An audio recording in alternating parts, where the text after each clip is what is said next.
Salut tonton, tu m'emmènes où et de quoi allons-nous parler aujourd'hui? Eh bien Victor, aujourd'hui, je t'emmène au Scriptorial. Le Scriptorial, c'est ce musée dont on va célébrer cette année, en 2026, le 20e anniversaire. C'est un musée qui a été conçu pour pouvoir présenter toute l'année les manuscrits du Mont-Saint-Michel. Et le Scriptorial est un lieu éminemment touristique dans lequel on organise régulièrement, chaque année, une belle exposition qui s'adresse à la fois au public d'Avranches, mais aussi au public qui vient découvrir le Mont-Saint-Michel et sa baie. Et en cela, le Scriptorial participe pleinement au développement touristique de la ville, avec un nombre de visiteurs qui ne cesse de grimper d'année en année, avec notamment, en 2025, une fréquentation qui a augmenté d'environ 10%. Mais donc en quoi ça regarde les Avranchinais qu'il y a du tourisme à Avranches?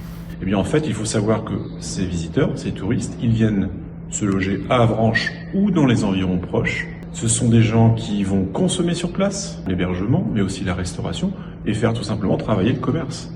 Donc, une ville touristique comme Avranches a tout intérêt à accueillir, comme il se doit, des visiteurs qui viennent parfois d'assez loin, puisqu'on a également des étrangers qui viennent régulièrement d'Europe du Nord, ou d'Italie, ou d'Espagne, à Avranches. Et du coup, est-ce que ça veut dire qu'Avranches peut devenir une grande ville touristique comme Saint-Malo, Granville ou d'autres? Alors Avranches ne sera sans doute jamais une grande ville touristique comme Saint-Malo, Granville ou Honfleur.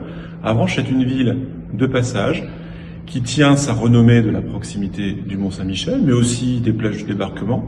Et c'est une ville qui nécessite qu'on s'y arrête assez longtemps. On ne vient pas à Avranches une seule journée. Et d'ailleurs, les touristes qui nous rendent visite disent qu'Avranches est une ville extrêmement charmante, tout à fait intéressante, mais qui nécessite qu'on s'y arrête vraiment pour découvrir ces jardins, ces panoramas sur la baie du Mont-Saint-Michel, et puis tous ces recoins qui sont faits pour pouvoir les accueillir de manière agréable et confortable.